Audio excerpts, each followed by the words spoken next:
इस वक्त की बड़ी खबर की बात करें, देवघर सीओ को निलंबित करने के लिए अधिसूचना जारी हो गई है। अनिल सिंह देवघर के सीओ, जिनके निलंबन के लिए अधिसूचना जारी हो गई है। न्यूज़ 11 भारत ने कहा था कि जब तक तोड़ेंगे नहीं तब तक छोड़ेंगे नहीं, और देखिए लगातार ऐसी खबरों पर हम बने रहे, भ्रष्टाचार की इबारत को तोड़ने की कोशिश करते रहे, और अब सरकार ने निलंबन की अधिसूचना जारी कर दी है। देवघर के सीओ अनिल सिंह जैसे अब निलंबित कर दिया गया है। निलंबन के बावजूद वो काम कर रहे थे। सहयोगी मनीष जुड़े हुए इस मामले पर अपडेट के साथ। मनीष, आखिरकार अब निलंबन की अधिसूचना जारी कर दी है कार्मिक विभाग ने, अब उन्हें अपना पद छोड़ना होगा। तौर पर अब उन्हें अपना पद छोड़ना होगा, क्योंकि ये मामला पहले से जब मुख्यमंत्री ने इस पर गंभीरता दिखाई थी और निलंबन की संतुष्टि उन्होंने नहीं किया था। हालांकि उसके बाद वो लौट कर आए थे, अपना जॉब कर रहे थे। ये माना जा रहा था कि जो लिखित जो औपचारिक जो चिट्ठी है, जो पत्र है सरकार की, वो देवघर डीसी के पास नहीं पहुंचा है, और शायद यही वजह था कि अंचल कार्यालय में वो अपना, चूंकि उस समय अवकाश पे थे, और कुछ लोग भी इस बात पर संशय उठा रहे थे कि न्यूज़ 11 भारत ने इस मुद्दे को बड़ी गंभीरता से उठाई, कई खबर दिखाएं और लोग भी आए, लेकिन अभी तक वो कार्यालय में है। लेकिन आज जो कुछ भी सरकार ने निर्णय लिया, निश्चित तौर पे ये एक बड़ी जीत है, एक तरह से कह सकते हैं रीजनल भारत के लिए। और जो लोग जो उनसे परेशान थे, जिनको उन्होंने काफी परेशान किया इस शहर में, जो लोग अपनी तकलीफों को लेकर न्यूज़ भारत के पास आया, उनको आज बड़ी राहत मिलेगी। मनीष, तो ये कहा जा सकता है कि जब न्यूज़ 11 भारत ने खबर दिखाई और इस खबर का फॉलोअप भी करता रहा, उसी का ये नतीजा है निलंबन? निश्चित तौर पे सभी लोगों ने जिस दिन हेमंत सोरेन सरकार ने जिस दिन ये रिकमेंड किया था उनके निलंबन को लेकर के, तब भी लोगों ने तहे दिल से आकर के कैमरा पे खड़े होकर के हमारे चैनल पे जब हम लोग लाइव करे, तब सब लोगों ने आभार व्यक्त किया था हेमंत सोरेन का भी, और खास करके देवघर डीसी और न्यूज़ 11 भारत को लेकर के उन्होंने कहा था कि जिस तरीके से आप लोगों ने इस खबर को पूरी शिद्दत दिखाई और लगे रहे इस खबर को लेकर के, लगातार आप बने रहे खबर पर, तो निश्चित तौर पर उन्होंने आभार दिया और एक जीत मानी जाएगी। मनीष, एक बार फिर से हमारे दर्शकों को बता दें किस किस तरह के आरोप लगे थे अनिल सिंह पर।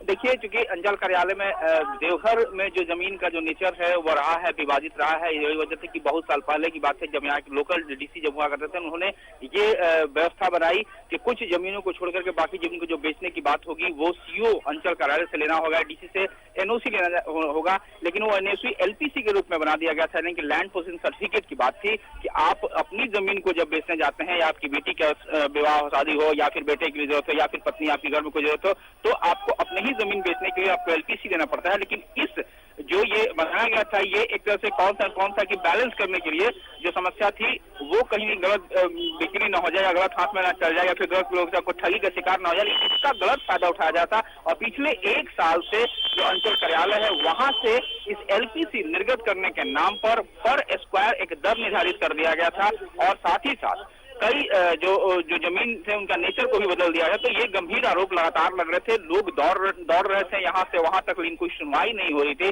और ये भी गंभीर आरोप लग रहे थे कि कई मामलों में हाईकोर्ट ने भी लोगों के पक्ष में दिया था, लेकिन उनका भी कोई एलपीसी नहीं निकला। तो निश्चित तौर पर कई आरोप लगे थे, गंभीर आरोप, जिसमें लोग परेशान थे। तो मनीष, कई लोग भुक्तभोगी होंगे इस सीओ के, अब तो निलंबित हो गया, इस निलंबित सीओ के कई भुक्तभोगी होंगे।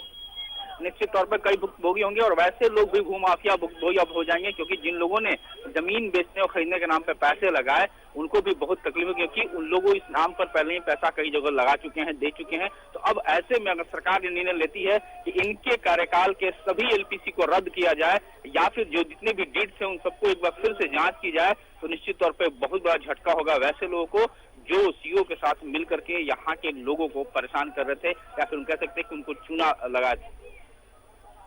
मनीष, अभी तो निलंबित किया गया है, विभागीय कार्रवाई किस तरीके से चल रही है? कई चीजों में शो कॉज भी किया गया था इन्हें।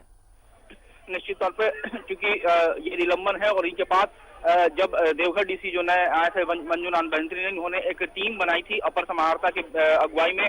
वो टीम इस बात की जांच कर रही थी कि पिछले 1 साल में जो भी जमीन का कारोबार हुआ है, जो भी रजिस्ट्रेशन हुआ है, या जो भी जमीन के एलपीसी के किस तरीके से दिया गया था, उसके लिए एक कमेटी बनाई गई थी। उन्होंने अपना रिपोर्ट दिया, और एलआरडीसी भी जो हालांकि बीच में बीमार पड़े वो चले गए, तो उनका भी कहीं ना कहीं उसमें भी उनका सहयोग रहा है। तो इन तमाम चीजों पे अब रिपोर्टें आएंगी, उनके पीरियड में जितना काम होगा उसकी भी जांच लगातार चल रही है।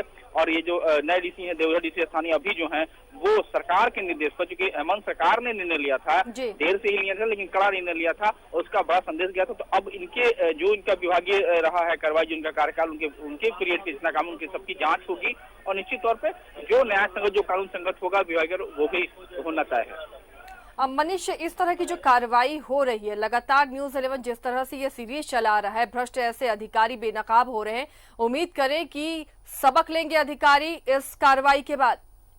तौर पे जिस दिन मुखिया हेमंत सोरेन ने जिस दिन इस बात को लेकर के अनुशंसा की थी कि उनका निलंबन तय है, तो उसके बाद से एक बड़ा संदेश हेमंत सरकार ने दिया था। खुद मुखिया हेमंत सोरेन ने इस बात का संदेश दिया था कि जो भी सरकारी अधिकारी है या किसी भी स्तर पर है, जो भी पद पर है, अगर वो गलत करेंगे तो निश्चित तौर पर उन्हें बख्शा नहीं जाएगा। अगर आम लोग परेशान होंगे, क्योंकि देवघर के लोग लगातार मुखिया से भी टच में थे, यानी कि हम कह सकते हैं राज्य सरकार को भी लगातार दुहाई दे रहे थे, अपनी ट्वीट कर रहे थे, अपनी समस्याओं को अवगत करा रहे थे। तो निश्चित तौर पर हेमंत सरकार ने साफ शब्दों में कह दिया कि अब जो भी अधिकारी गलत करेंगे उनके खिलाफ कार्रवाई होना तय है। चलिए, शुक्रिया मनीष उस तमाम जानकारी के लिए। तो ऐसे जो भी अफसर हैं जो समझते हैं कि उनके ऊपर कार्रवाई नहीं होगी, वो अपने अपने विभाग के राजा हैं, तो ऐसा बिल्कुल नहीं है। और न्यूज़ 11 भारत ऐसे तमाम भ्रष्टाचारियों को बेनकाब करता रहेगा और कार्रवाई इसी तरह होती रहेगी, तो ऐसे अफसरों का मनोबल जरूर टूटेगा।